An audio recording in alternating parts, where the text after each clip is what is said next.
자, 우리 이제 저번 시간에 미스터 방을 좀 하다가 말았어요. 자, 우리가 최만식의 소설은 일제강점기를 배경으로 하는 소설이 대부분입니다. 최만식이 광복 이후에도 물론 글을 썼죠. 그런데 광복 이후에 쓴 글도 있지만 일제강점기 때 쓴 글이 더 많아요. 그래서 우리가 만약에 모르겠다 하면 이 사람은 일제강점기와 관련된 글을 많이 썼을 것이니까 그때가 배경인가 보다 하면은 내가 볼 때는 한 85% 이상 맞다 이렇게 생각하시면 되겠습니다. 자, 그래서 일제강점기가 있었고 그리고 광복 직후 요때 이야기다 라고 생각하시면 되겠는데요. 원래 이 글의 주인공의 이름은 방삼복입니다. 근데 이때 광복 직후에 해방이 되고 나서 미군이 요 남한을 다스리고 있을 때 그 사람에게 좀 잘 보이는 부분이 있죠. 그래서 미군 소령이라 잘 보여서 통역을 하게 되고요. 그래서 아주 잘 나가는 그런 모습이 나타나 있습니다. 저번 시간에 배운 부분에서는 그 부분이 정확히 나와있지는 않았습니다만 오늘 배우는 부분에서 그걸 알 수가 있을 거고요. 원래 방삼복이라는 사람이었고 그냥 신분을 떠나서 사람 자체가 교양이 없고 좀 저급한 사람이었는데 그럼에도 불구하고 단기간에 굉장히 출세를 했던 그런 모습이고요. 이 글에서 보시면 이제 백주사라는 사람이 나옵니다. 백주사가 친일파였죠. 그래서 돈도 많이 모아두고 권력도 많이 한번 잡아보고 떵떵거리며 살아갔는데 광복이 되니까 사람들이 다 쫓아와서 때리고 재물을 부수고 뺏어가고 이래서 집안이 망했다. 그래서 이 당시 광복 직후에 조금 권력이라면 권력이랄까 그런 걸 가지고 있는 방삼복을 찾아와서 자기를 좀 도와달라 하는 그런 내용이라는 거 우리 알고 있을 겁니다. 자, 그럼 우리가 저번 시간에 138쪽이라고 되어 있는 부분에서 8번째 줄까지 본 것 같습니다. 맞습니까? 그래서 우리가 꺽쇠를 치고 백주사의 집안 내력과 대조되는 미스터 방의 집안 내력을 요약적으로 제시했다. 여기까지 필기를 했었어요. 맞죠? 자, 그럼 그 다음부터 한번 읽어보도록 하겠습니다. 맞죠, 선생님 말이? 네. 자, 그러면 자, 그리고 이 방삼복이는 하면서 이제 방삼복이 어떻게 살아왔는지가 이제부터 나오기 시작을 하는 거예요. 먹고 자고, 자, 먹고 자고에서 꺽쇠 여시고요. 먹고 자고 꿍꿍 일하고 자식 새끼 만들 줄 알 줄밖에는 모르는 상일꾼이었다. 그러나 30을 바라보도록 남의 집 머슴살이로 이 집 저 집 살고 다니는 코삐뚤이 삼복이었다. 물론 난 놓고 기역자도 못 그리는 판무식이었다 하고 닫아보시면 되겠습니다. 자, 여기서 보시면 아이는 대놓고 얘기를 하죠. 그냥 상일꾼, 머슴살이, 코삐뚤이, 판무식 이렇게 나와 있습니다. 지금 미스터 방이라고 할 수 있는 이 사람의 인물 특성을 제시하고 있고요. 그리고 지금 겉으로 볼 때는 되게 잘 사는 것처럼 보인단 말이야. 물론 실제로 돈을 조금 번 셈이죠. 왜냐면 그 미군 소령이 집도 마련해주고 돈도 좀 많이 벌게 해주고 그랬단 말이에요. 그래서 되게 잘 나가긴 하는데요. 이런 거칠해. 그 다음에 이제 위세. 이런 것들이 사실은 아무것도 아니었다. 허위적이다. 이런 것들을 보여주는 겁니다. 그러니까 원래 아무것도 없던 사람이었어요.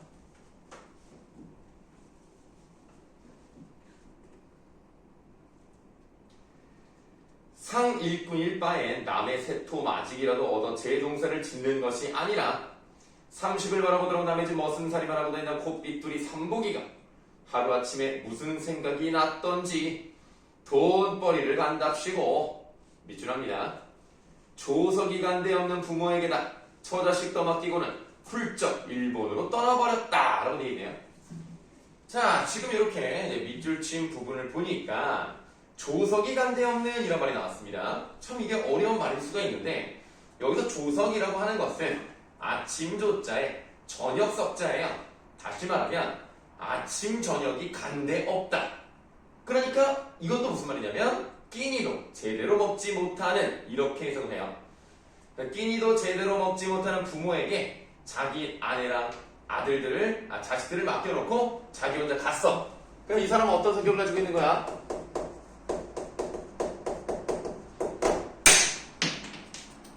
책임감이 없죠. 네, 오랜만에 비가 와가지고 분필이 약간 습한 것 같아요.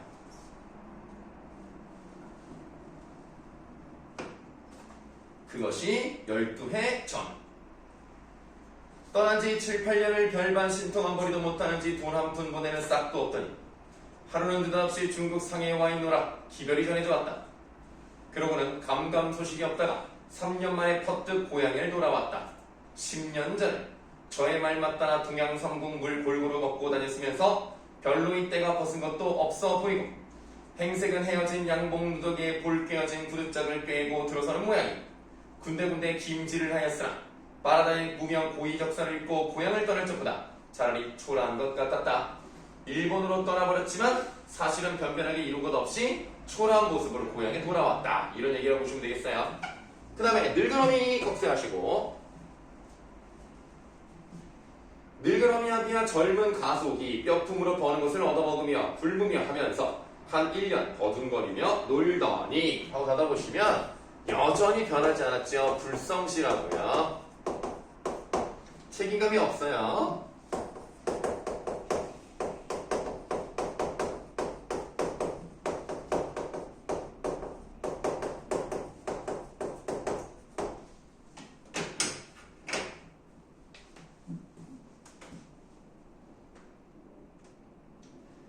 저기 회심이 들었는지 이번엔 처자식 데리고 서울로 올라왔다. 서울에 올라와서는 현저동 비탈에 다 찌그러진 행랑방을 얻어 살면서 처음 1년은 용산 있는 연합국 포롱수일소에 다니며 입에 풀칠을 하였고 이동안 그는 상해에서 귀로 익힌 토막 영어가 조금 더 진보되었고 이래서 영어를 좀 잘하게 돼요. 다시 1년이라는 그건 역시 상해에서 익힌 것을 미천삼아 구두직공으로 구들방에 다니면 그럭저럭 살았고 그러다 일본이 싸움에 지느라고 구두를 너무 해트려 가죽이 동이 나서 구두방이 너나 없이 문을 닫는 바람에 할 수 없이 이번엔 배짝 한 개 걸머지고 신기루 장수로 나서고 말았습니다. 신기루 장수는 쉽게 말하면 신발을 고치는 사람이에요. 골목골목 돌아다니며 혹은 종로복판에 한 길에 앉아 신기루 장수를 하자니 자연 서울 온 고향 사람의 눈에 종종 뜨일 수밖에 없죠. 소식이 고향에 퍼지자 누구 한 사람 칭찬을 얻고 저마다 빈정거리는 소리뿐이었다. 일본으로 청국으로 10여 년 타국바람 쏘이고 온 놈이 겨우 그거야. 부전자전이로구만. 아범은 집신 장수, 자식은 구두 깁는 장수. 아마 신발 명당에다 무덤을 썼든가 하고 좀 비웃는 거죠. 이렇듯 금지는 미천하고 속에 든 것은 없고 가라이가 찢어지게 가난하고 생화라는 것이 고작 거리에 앉아 오는 사람 가는 사람 헤어지고 고린나는 부득잡 꿰매어주고 짐 박아주고 닦아주고 하는 천업이고 하던 그 콧빌dur이 삼복이었다. 네, 지금 보시면 삼복이가 어떻게 살았는지를 쭉 보여주고 있고요. 지금 이거는 백주사 입장에서 생각을 해봤던 얘가 이렇게 살았는데 이런 내용이 서술되어 있다고 보시면 되겠고 다시 이제 백주사가 자기 앞에서 담배 피고 술 마시고 뭐 조백이신 기억나세요? 그 머리가 좀 하얗게 입이 샜다 이런 말을 들으니까 화가 나서 옛날에 이랬던 놈이 벌써 이렇게 달라졌구나 라고 생각을 하는 거죠. 개구리가 올챙이 쪽을 못 생각한다더니 발칙한 놈, 고얀 놈 백두산을 생각하더니 속으로 이렇게 분개스럽지 않을 수가 없었다. 그러나 일변으로는 그러던 콧비뚤이 삼복이가 그야말로 선영이 명당에 들었단 말인지 무슨 조화를 지녔단 말인지 불과 몇 달지간에 이렇게 훌륭이 되고 부자가 되고 그 다음에 밑줄 하세요. 미시다방인지 구리다방인지 이렇게 돼 있어요. 지금 미스터 방을 미시다방, 구리다방 이런 식으로 얘기를 하고 있어. 그러니까 여기서는 뭐가 나타났다? 언어 유희가 나타났다. 이렇게 보시면 되겠고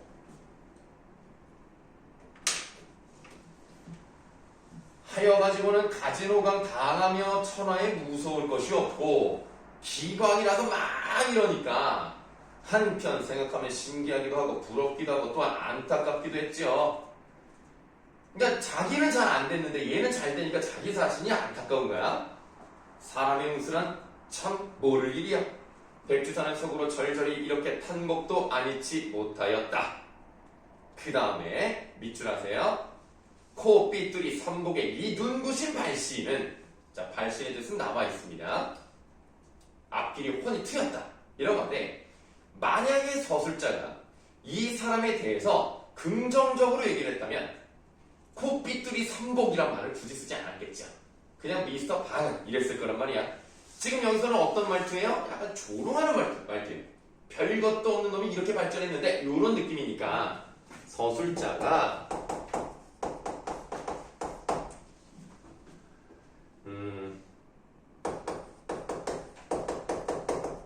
방상복이 왜 이러죠? 오늘 진짜 비가 많이 왔나 봐요. 자, 미스터 방이 된 것을 비꼬는 방식으로 이야기를 하고 있습니다. 지금 이 글은 여러분들 기억이 나실지 모르겠는데 판소리적인 문체를 쓴다라고 말씀을 드렸습니다. 판소리라는 것은 사람들 앞에서 자기가 서술자가 돼서 대사도 하고 그런단 말이에요. 그러니까 이 창자에 생각이 들어간 것처럼 여기도 마찬가지로 서술자가 자신의 생각을 얘기하고 있는 부분들이 나타나고 있는 거예요. 자, 그러나 백주사가 희한히 여기는 것처럼 무슨 명당바람이 났다거나 조화를 지녔다거나 그런 신비한 목적이 있는 바가 아니요. 지극히 간단하고도 수월한 것이었다. 다못 이라고 되어 있는데 그건 다만 이라는 뜻이에요.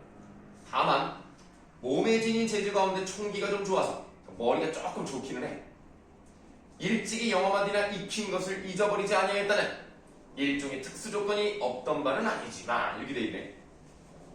얘는 진짜 아무것도 없는 애야. 지식도 미천하고 신분도 미천하고 교양도 없는 애인데 딱 하나 잘했던 거, 약간 언어에 대해서 총기가 있어서 외국말을 좀 한다 이거예요.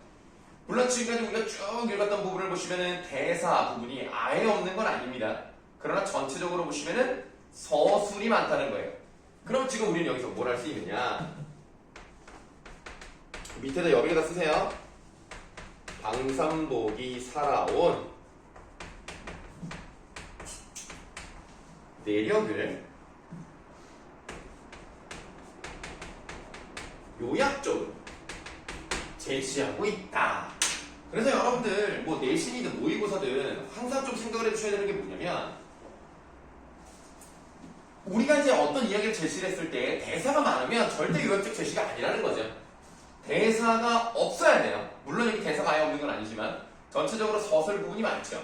그리고 이 사람의 인생이 뭐 몇십 년 지났을 텐데 그거를 쭉 해서 한 페이지로 요약을 했다라고 생각하시면 되겠습니다. 보통 우리가 요약적 제시라는 말이 나오면 이렇게 길게 나오진 않아요. 보통 6줄, 10줄 요 정도로 나오는데 여기는 좀 길게 나오는 편이긴 하지만 요약적 제시다 라고 보시면 되겠고 대사가 많이 나오면 보여주기 방식을 쓰는 거죠.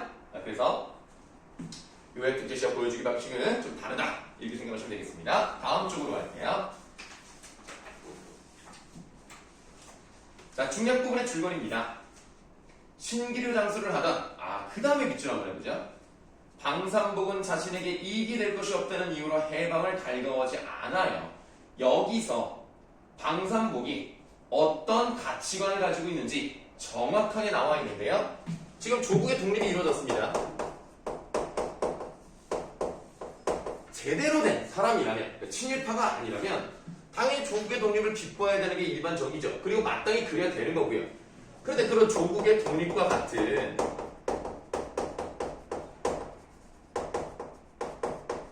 공동체적 삶의 의미보다요.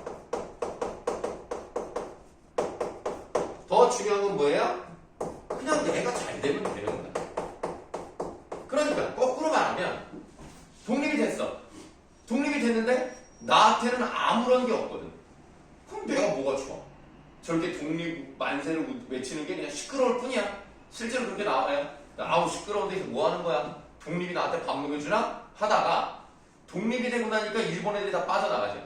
그럼 일본에서 원래 순사들이 너무 비싸게 돈을 받는 그런 상점들은 뭐라고 해요.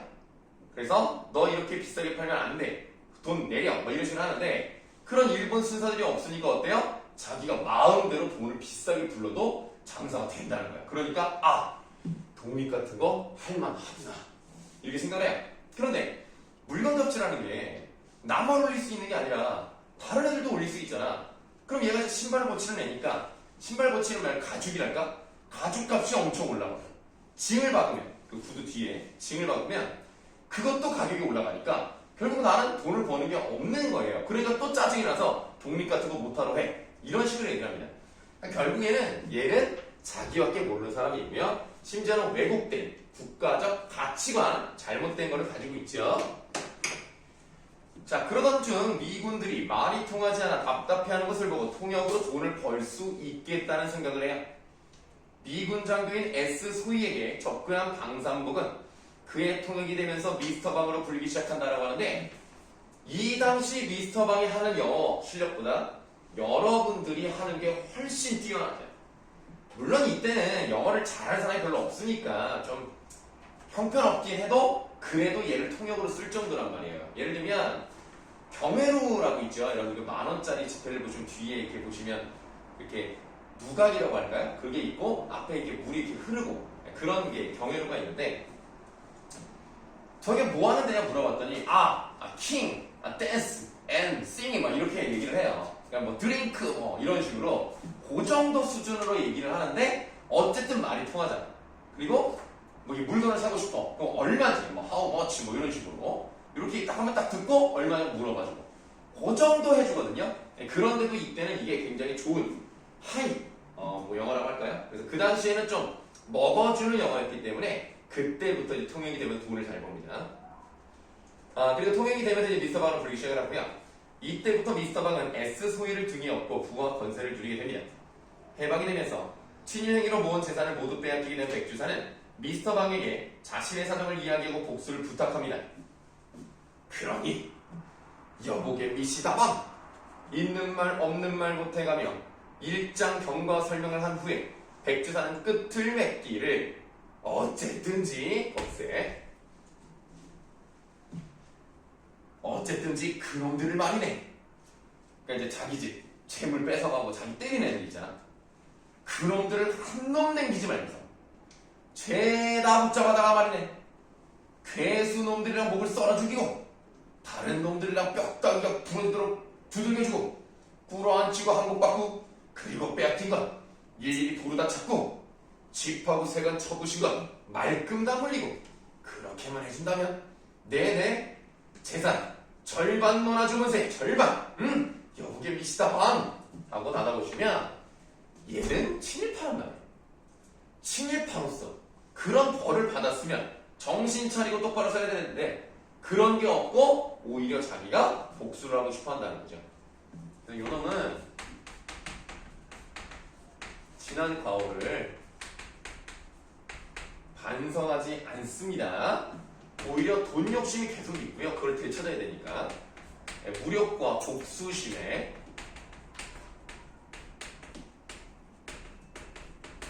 불타고 있죠.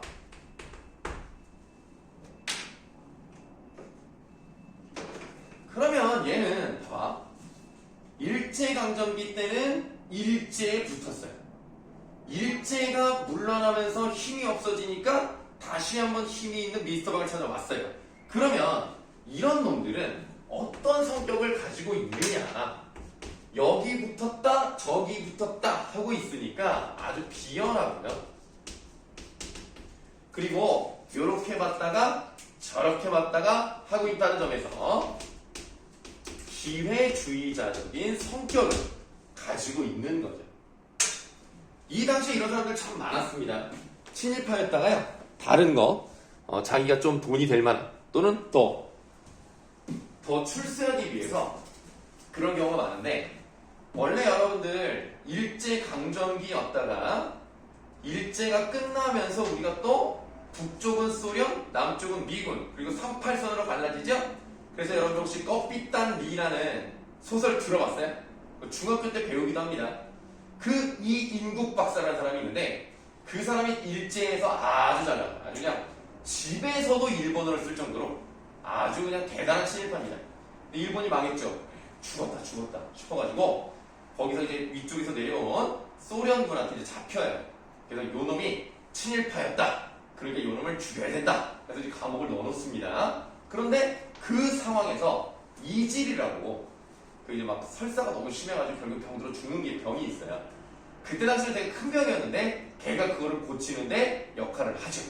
그러니까 거기서 여기 좀 혹이 있는 스텐코프 그런 그 아마 소저였을 거예요. 거기서는 이름이 아니 그 계급이 그 스텐코프 소자가 얘를 딱 보고 얘 의사로서 좀 재능이 있는데 그럼 일단 좀 써먹어야 되겠다 하다가 요 혹을 제거해 준다는 얘기를 듣고 한번 해보자 해서 딱 잘라줘서 깨끗하게 된 거예요. 그러니까 이 이인국 박사가 너무너무 고마우니까 또 높이 이제 올려주는 거죠. 살아남았는데 또 전쟁이 나잖아요. 그럴 때 또 남한으로 내려와서 또 미국말을 샤바샤바 하면서 또 잘 살아요. 그래서 친일파, 친소파, 그 다음에 친미파 이렇게 해서 결국 끝까지 잘 살면서 끝나요. 그런 소설을 보시면 이 당시에 기회주의자가 많았다라는 걸 알 수 있는데 여기서는 요 놈이 그런 역할을 하고 있는 거죠. 그 다음 보겠습니다. 영념하슈 미스터 박은 선뜻 회한 대답이었다. 진정인가? 지금 당장이라도 내일 펌만 떨어진다 치면 기관총을 들면 MP가 헌병들이 100명이고 1000명이고 들끓어 내려가서 들이 쑥밭을 만들어 놓습니다. 쑥밭을 하는데 말도 안 되는 소리죠. 그냥 뭐 지가 아무런 권력도 없으면서 있는 척 합니다. 백주사는 그래도 좋으니까 고마우이. 백주사는 복수해지는 광경을 선히 연상하면서 미스터 방의 손목을 덥석 잡는다. 백골난망이겠네. 놈들을 깡그리 죽여볼 테니 보슈. 자네라면 어련하겠나. 흰말이 아니라 라고 되어 있는데 흰말은 허풍, 그냥 거짓말 이런 느낌이에요. 내가 그냥 거짓말하는 게 아니고 참 이승만 박사도 내 말 한마디면 고만다 제발이요. 내 한마디면 그냥 꼼짝 못한다. 아주 그냥 끝까지 가죠. 미스터 박은 그러고는 냉수 그릇을 집어 한 모금 물고 꿀쩍꿀쩍 양치를 한다. 웬 버릇인지 하여간 밑줄하세요. 그는 미스터 박이 된 뒤로 술을 먹으면서 양치하는 버릇이 생겼다라고 돼 있단 말이에요. 그래서 술을 딱 먹어. 근데 입에 약간 텁텁한 기운이 남아있어. 나같이 이렇게 고급스러운 사람이 입에 이런 기운이 남으면 안 되겠지. 그러니까 술을 먹고 술을 먹고 양치를 딱 하는 그런 습관이 있어서 물을 막 꿀쩍꿀쩍 하고 있는 거예요. 자, 그럼 지금 이 부분은 자기가 별것도 아니면서 대단히 세련된 듯이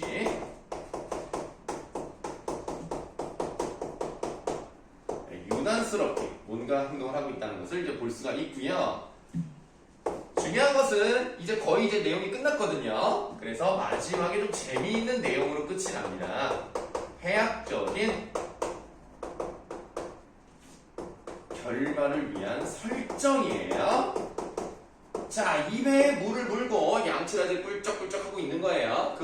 여러분들은 보통 그러지 않는데 이건 이제 개인적인 생각이지만 보통 50대 아저씨들이라고 할까요? 그 50대 이상부터는 물로 입 헹구는 거 아시죠? 막 소리 내면서 그런 걸 하고 있는 거예요. 그럼 이제 그 물을 어떻게 해야 돼? 뱉어야 되잖아. 그걸 먹으면 또 기분이 안 좋으니까 뱉어야 되는데 양치한 물을 처치하고 깊이 둘러보다 일어서서 노대로라고 되어 있는데요. 그 노대의 뜻을 한번 읽어보세요. 딱 읽어도 뭐 딱히 느낌이 안 올 수가 있는데 어떤 느낌이라고 보시면 되냐면 발코니라고 하면 좀 느낌이 오나? 아니면 테라스라고 하면 알아요?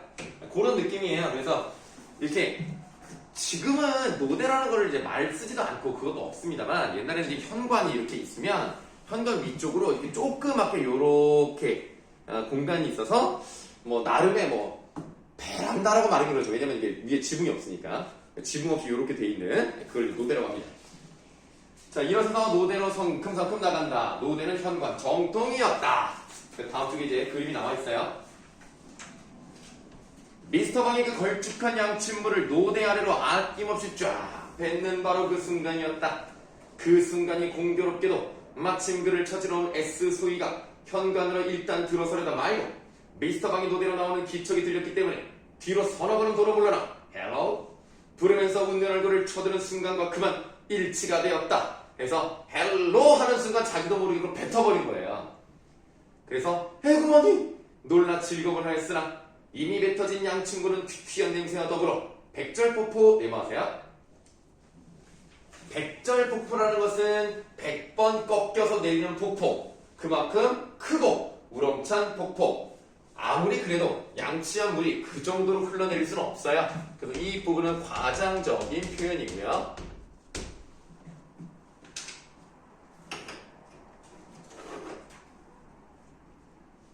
백절 폭포로 내려 쏟아져 웃으면서 쳐들은 S 소희의 얼굴. 정통이가 좌르르. You, Devin! 이 기급할 자식이라고. 그러니까 이 기급하다는 말이 정확히 어떤 뜻인지 국어사전에 안 나와서 잘 모르는데, 기급하다를 이제 굳이 사전에서 찾으면 깜짝 놀라다 이런 뜻이에요. 근데 이 깜짝 놀랄 자식이라고 하는 건 조금 이상해서 그냥 뭐 쳐죽일 자식이라고 이 정도로 그냥 해석을 할게요. 이 기급할 자식이라고 S소희는 주먹질을 하면서 고함을 질렀고, 그 주먹이 쳐든 채 그대로 있다가 일면 허둥지둥 꺽쇠.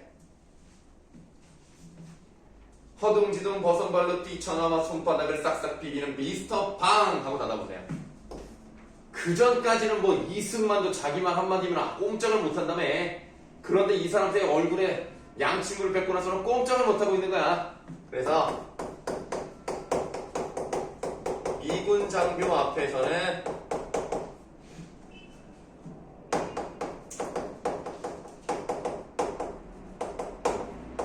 꼼짝 못하는 이중적인 태도가 드러나 있다고 보시면 돼요.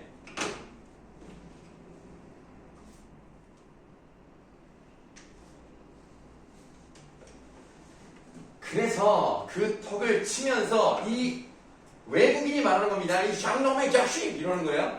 하면서 밑줄 철컥 어퍼컷으로 한 대 갈겼더라고. 그러니까 이제 미스터 방은 끝났어. 미스터 방의 몰락을 암시하는 거고요. 실제로 수술이 이렇게 끝납니다. 그리고 맨 마지막에 보시면은 갈겼더라고 하면서 마치 누군가가 다른 사람에게 이야기를 전달해주는 방식처럼 글로 쓴 느낌이 아니라 말을 전해주는 것 같은 그런 말투로 끝난단 말이에요.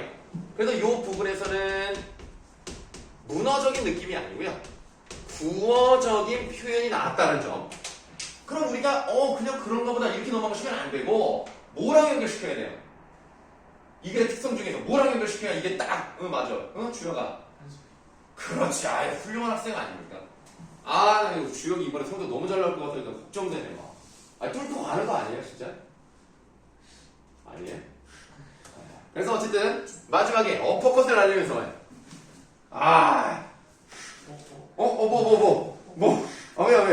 파란색인데? 어퍼 날리면서 끝이 납니다. 자, 이렇게 해서 지금 미스터 방을 한번 봤습니다. 이 최만식 작품은 한 번쯤 볼만해요.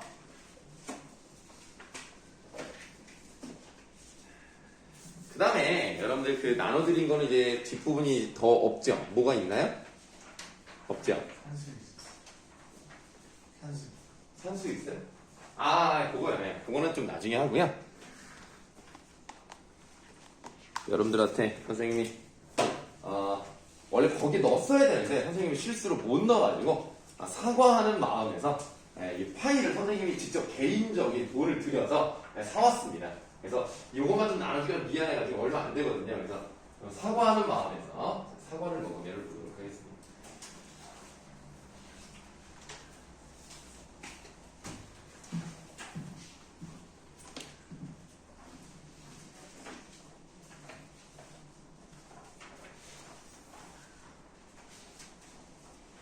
지금 여러분들 우리가 이제 텐트 끝나고 보고 있는 이것들은요, 여러분들이 생각했을 때는 왜 이거를 왜 하필 이런 거를 선택을 했을까라고 생각하실 수가 있는데, 사실 이거 하고 있는 것들이 여러분들 중학교 시험 범위에 다 들어갔던 것들을 골라서 하는 거예요. 그래서 교과서에 있는 것도 물론 하지만 교과서에 없는 것도 지금 하고 있는 겁니다. 그래서 우리가 지금 시험 범위에 나왔던 것들을 한 번씩 다 보고 있는 거예요. 그래서 이게 도움이 될 것 같아서 계속 하고 있는 거고요.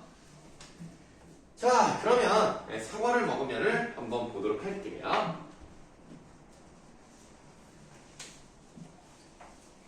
이게 좀 가급적 선생님이 여러분 필기하기 좋으라고 가급적 흐리게 뽑아보려고 노력한 겁니다. 네, 그러니까 더 흐리게가 잘 안 돼가지고요. 그 정도로 좀 이해 좀 해주세요. 자, 일단 이 시를 잘 보시면은 되게 특이한 점이 있어요. 그쵸? 꼭 어떻게 돼 있습니까? 사바 이렇게 가다가 어디가 좀 들어가 있지 않아요? 흙으로 거기가 딱 들어갔죠. 그러면 우리가 일반적인 사람이라면 쭉 읽다가 여기 왜 들어갔지? 혹시 들여쓰기를 잘못했나? 집어넣었나? 스페이스바를 한 번 더 눌렀나? 이런 생각이 들 수 있잖아요. 그것을 이 시인이 의도했다 라고 생각하시면 되고, 여러분들이 그렇게 시를 읽었다면 이 사람의 의도대로 잘 읽고 있는 거예요. 주의를 집중시킨다는 얘기는 의미를 강조하겠다는 거예요. 다른 부분이 안 중요한 건 아니지만 이 부분을 통해서 자기가 하고 싶은 말을 가장 강조하려는, 그러니까 우리가 언제나 시를 볼 때 내용이 물론 중요하죠. 그러나 내용과 형식이 아우러졌을 때 그때 진정한 시의 맛을 느낄 수 있다는 거예요. 그래서 여기 이렇게 들어갔다? 뭔가 좀 특이하다? 의도가 있겠구나. 그렇게 이제 한번 접근하는 게 도움이 돼요. 자, 이 어디 갔어? 한민복이라는 사람이 뭐 아주 유명한 시인은 아니죠. 뭐 그냥 다른 더 대단한 뭐 그런 시인들도 많지만, 한민복의 사과를 먹으면요 수능 특강에도 실렸을 만큼 나름 인정받는 시입니다. 맨 처음에 보시면은 사과 이러니까 요거는 그냥 여백에다가 먼저 정리하듯이 써보도록 할게요.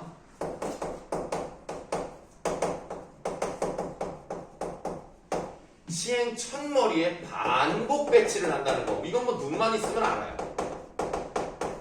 자, 반복 배치를 합니다. 그러면 여러분들 입장에서는 솔직히 아니라고 생각할 수 있겠습니다만, 주요가 그냥 여백 아무데나 쓰면 돼.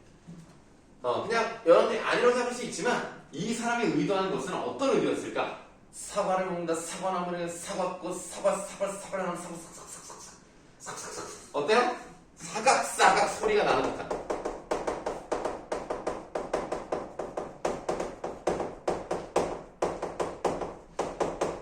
그런 느낌을 표현하고 싶었다.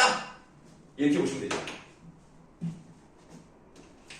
가끔 여러분들이 이런 생각을 할 수 있어요. 선생님, 진짜 이런 걸 의도했겠어요? 네, 의도했습니다. 나는 맞다고 봅니다. 물론 여러분들 그거 알아요? 수능에 실려있는 작품을 그 시를 쓴 사람이 직접 풀어봤대요. 다 틀렸다는 거야. 그래서 어떤 경우는 시인의 의도와 다르게 해석할 수 있는 것 같긴 해요. 하지만 뭐가 중요합니까? 우리는 문제만 풀면 되니까요. 그래서 의도가 있는 것이다. 이렇게 보시면 의도가 있는 거예요. 자, 사과를 먹는다. 그럼 봐, 얘들아. 혹시 뭐 학교에서 급식 먹고 나서 과일이 후식으로 나와요? 뭐 맨날 뭐 나오는 거 아니지만 나올 때도 있죠. 그럼 여러분들 사과를 먹는 거 뭐 언제 먹어봤어? 뭐 오늘 어제? 어제는 급식이 아니지. 뭐 어쨌든 오늘 어제 사과 먹은 사람. 설마 비싸서 못 먹은 건 아니지? 그러면 일주일 안에 사과 먹어본 사람. 아니 왜 그래? 사과 안 사주셔? 사과는 2주 전에 알겠습니다. 2주 전에 먹었군요. 그럼 과일 안 먹어요? 사과 말고 먹은 과일 아무거나 얘기해봐. 그럼 딸기 먹었어요? 부자네. 이게 사과는 너무 싸구려라서 안 먹는구나. 딸기는 비싸잖아요. 뭐 요만큼이 뭐 10,000원 뭐 이러면은 사과는 10개가 10,000원인데. 어쨌든 간에 내가 이걸 왜 물어봤냐면, 사과를 먹는다는 것은 대단한 경험은 아니에요. 그냥 일상적으로 언제나 맘만 먹으면 1,000원 정도 쓸 수 있잖아, 건강을 위해서. 그래서 내가 말하고 싶은 건 뭐냐면, 사과를 먹는다는 것은 일상적 경험이란 얘기예요.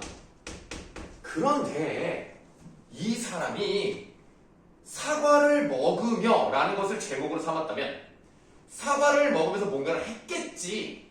무엇을 했느냐? 뭔가를 생각을 했겠고 그리고 시를 썼을 거 아닙니까? 그러니까 이런 일상적 경험을 어떻게 무엇을 이뤄냈다? 삶의 원리를 성찰했다. 그 사과를 먹으면서 뭔가를 깨닫는 거야. 아, 이런 거구나. 한번 보죠. 뭘 깨달았나. 사과를 먹는다. 사과나무의 일부를 먹는다. 사과꽃 꺽쇠. 사과꽃에 눈부시던 햇살을 먹어요. 햇살 네모해봐요. 사과를 더 푸르게 하던 장맛비를 먹습니다. 장맛비 네모. 사과를 흔들던 소슬바람을 먹습니다. 소슬바람 네모. 사과나무를 감싸는 눈송이. 눈송이도 네모. 자, 네모 4개 쳤죠? 눈송이를 먹는다 하고 이제 꺽쇠를 닫으시는데, 꺽쇠칭 부분에 대한 필기를 먼저 할 거예요. 자, 네모친 게 지금 4개인데요. 햇살, 장마, 소슬바람, 눈, 이 순서 들어갔다는 거예요. 소슬바람이라는 것은 조금 차가운 서늘한 바람을 말합니다. 그래서 여러분들 알아두면 좋은 거예요. 소슬바람이라고 하면 계절이 언제겠습니까? 가을이죠. 그럼 우리가 이 네모친 것을 통해서, 그러니까 이 꺽쇠친 부분을 통해서 우리는 뭘 할 수 있느냐? 시상 전개가 어떻게 되는 거예요? 봄에서 겨울까지 간다는 걸 확인해 볼 수가 있어요. 그렇다는 것은 계절이 어떻게 된다? 순환되고 있구나. 요거를 알 수 있다는 거예요.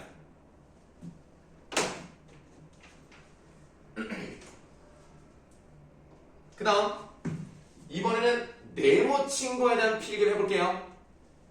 사과가 열리기 위해서는 따뜻한 햇살도 받아야 돼요. 비도 맞아야 돼요. 바람도 쐬야 돼요. 눈도 맞아야 돼요. 물론 사과 자체가 눈을 맞진 않을 겁니다. 왜냐면 가을에 수확을 하니까. 그러나 사과 나무가 눈에 맞았고 그 나무에서 또 자랐겠죠. 그래서 요게 다 4가지가 사과가 열리기까지 함께한 자연물, 이렇게 보시면 돼요.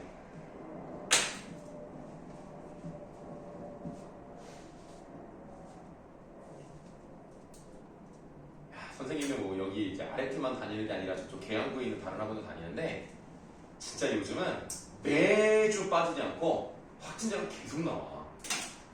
그래서 선생님이 진짜 매 시간 영상을 녹화한다고 보면 돼. 그래서 저쪽 학원은 일요일에 12시간 수업을 하거든요. 어제 12시간 수업을 하고 와서 오늘 목이 좀 안 좋아요. 항상 여러분들에게 그 멋진 모습을, 그 멋진 목소리를 들려드려야 되는데 12시간 연속 수업을 하면 목이 좀 가요. 그래서 더 멋진 목소리, 너무 안타깝다. 항상 너희가 월요일이었지? 그러니까 월요일에 그 목소리를 들려줄 수가 없어. 너무 안타까워요. 여러분들 뭐 선생님이 이제 제대로 된 목소리를 내면 좀 녹아내릴 수 있거든요. 그러니까 어떻게 보면 다행이라고 봐야 되겠죠. 날씨가 점점 더워지니까 녹아내리면 안 되겠어요. 그래서 일부러 뭐 목소리를 조금 나쁘게 낸다 라고 생각해도 되겠습니다만, 어쨌든 그래서 어제도 영상을 9시간을 녹화했다니까. 문제는 유튜브에 올리는데 너무 오래 걸려. 이거 하나 올리는데 내 핸드폰이 후진 거냐. 뭐 한 번 올리다 그냥 15분 이상 잡아야 되던데. 50분짜리 하나 올리는데. 지금 웃었어요? 왜 웃어요? 선생님 핸드폰이 후지다는 거야? 네. 그럼 뭐 중국 사람이라고 지금 누가 무시한 거야?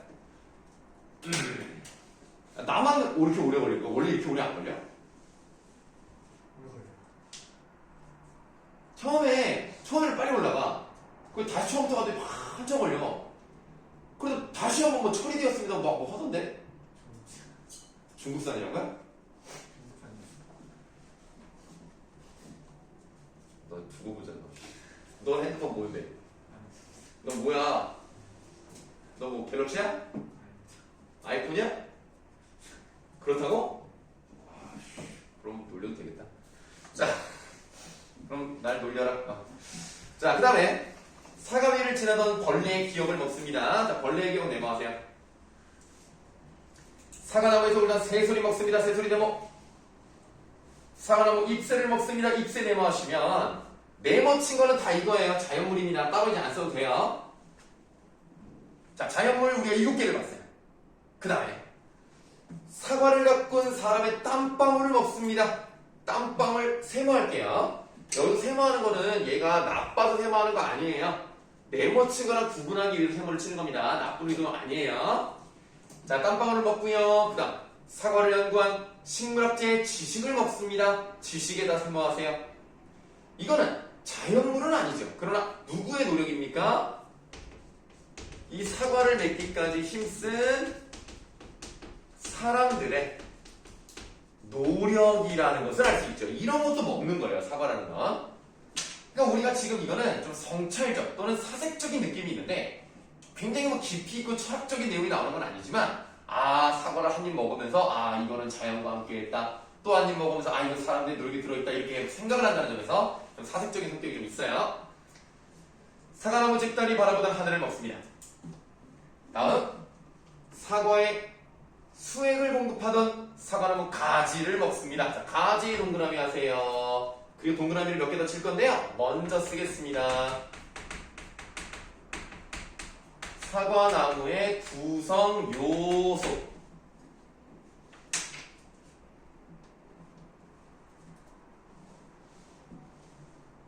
사과나무의 세월. 사과나무 나이테를 먹어요. 나이테 동그라미. 사과를 지탱해온 사과나무 뿌리를 먹습니다. 뿌리도 동그라미. 씨앗도 동그라미. 자, 여기까지는 뭐 어렵지 않아요. 사과나무 구성 요소인데 이제부터 좀 중요합니다. 여기서부터 좀 잘 보셔야 돼요. 사과나무의 자양분 흙을 먹는다라고 되어 있는데요. 왜 이러지? 자꾸.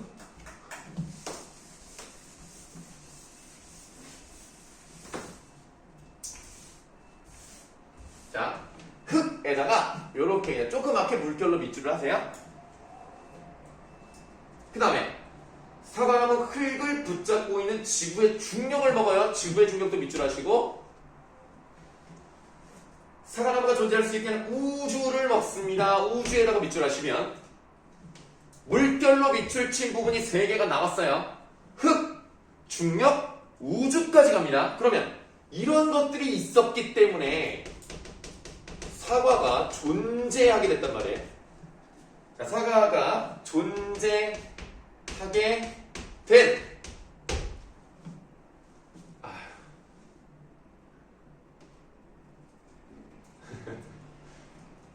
나 이거 좀 지워도 돼? 이거 잘못 쓴 것 같아. 사과를이라고 해야 돼. 사과를 존재하게 한. 사과를 존재하게 한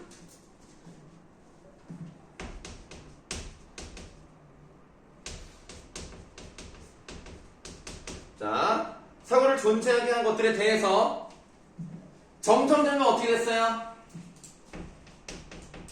인식의 확대가 이루어졌죠. 흙, 중력, 우주까지 간다. 인식이 확대됐죠? 그 다음에 흙으로 빚어진 사과를 먹는다. 흙에서 멀리 도망쳐 보려다. 흙으로 돌아가고 마는. 아까도 말씀드렸지만 이 부분은 좀 들여쓰기가 되어 있고요. 시작하는 글자도 달라요.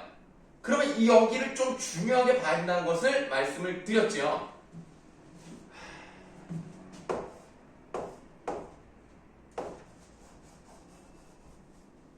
나무, 사과나무, 결국 여기에 있는 요놈들은 밑에 있는 흙을 자연분 삼아서 올라왔어. 그러니까 흙으로 빚어진 거지. 그런데 요 사과는 흙에서 멀리 도망쳐서 가지에 매달렸어. 그러나 결국 어떻게 돼요? 만약에 떨어져? 그러면 다시 흙으로 돌아가는 거야. 또는 이거를 사람이 먹었어? 그럼 사람은 결국 여러분들 죽으면 뭐가 되는지 알아요? 네, 뭐가요? 뼈요? 흙이 되죠. 여러분들 이 사람이 무기질로 이루어져 있단 말이에요. 그래서 사람이 죽으면 흙으로 돌아간다는 말이 정말 맞습니다.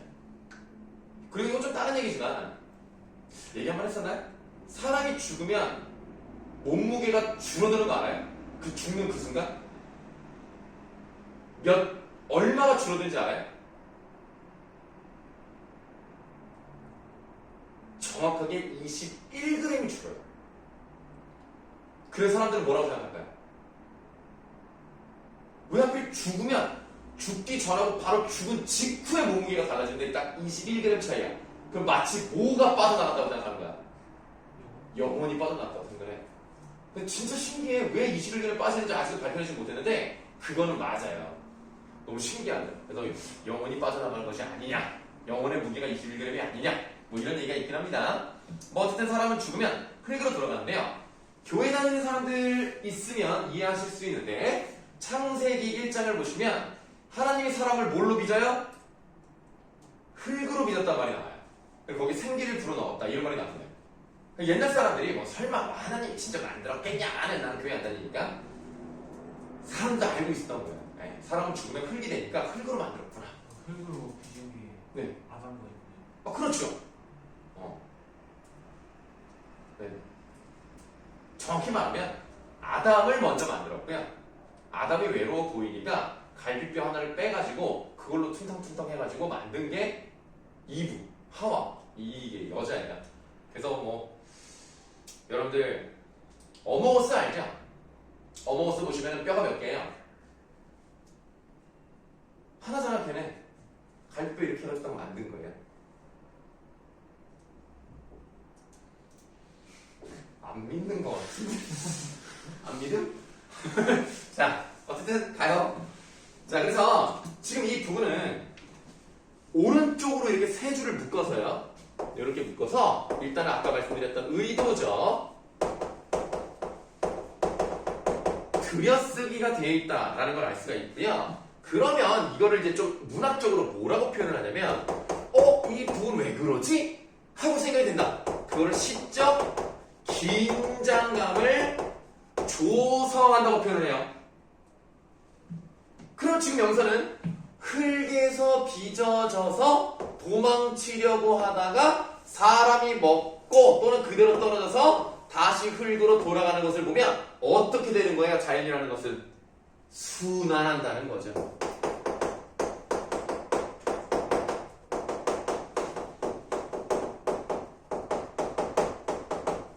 자연순환의 원리를 강조하는 거예요. 이걸 말하고 싶었던 거예요. 사과를 먹으면서 자연을 순환하는 거구나.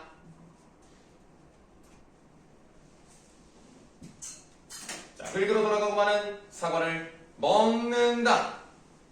그리고 정말 중요한 부분 맨 마지막에 밑줄, 사과가 나를 먹는다.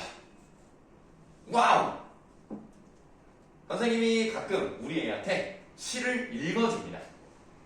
그래서 이거를 읽어주면 이건 좀 어렵진 않잖아요. 뭐 들으면 되니까. 언제인지 정확히 안 나는데 이게 수능특강에 실렸을 때 아마 2년 전이나 3년 전 아마 그랬을 거예요. 그때 이제 우리 애가 3년 전이었으면 4학년이네요. 4학년한테 이제 자기 전에 읽어준 거예요. 사과를 먹는다. 사과나무에 잎을 먹는다. 쭉 가다가 사과를 먹는다. 사과가 나를 먹는다. 이러는데 애가 약간 충격이지. 사과가 나를 어떻게 먹느냐. 우리 애는 그때 바로 이 표현법을 깨달은 거예요. 딱! 역설. 아시겠죠? 역설입니다. 말이 안 되잖아요. 어떻게 사과가 나를 먹어요. 그러나 사람이 죽으면 뭐가 돼요? 흙이 되고. 그럼 결국 여기서 빚어진 거니까 사과가 나를 먹는 거와 마찬가지지. 역설이죠. 그래서 이 부분은 무엇을 말하는 것이냐? 결국 자연과 인간의, 그러니까 내가 사과를 먹고 사과가 나를 먹으니까 어때? 하나 아닙니까? 일체가.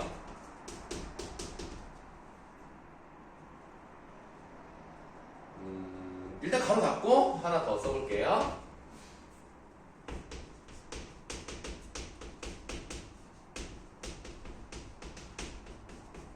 세상의 모든 것은 연결되어 있다.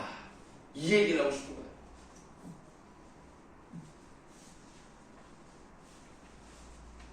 뭐 정작 들여다보면 대단한 내용은 없고 그냥 대단한 내용이 있는 것처럼 가르치고 있는 거죠. 네. 근데 이런 것들은 그래도 수능 특강에도 나왔고 여러분들 교과서에 실려있기도 하기 때문에 한 번쯤 배울 만합니다. 자, 좀 읽기 시간 길었어요. 쉬는 시간 갖고요. 다시 돌아오도록 하겠습니다.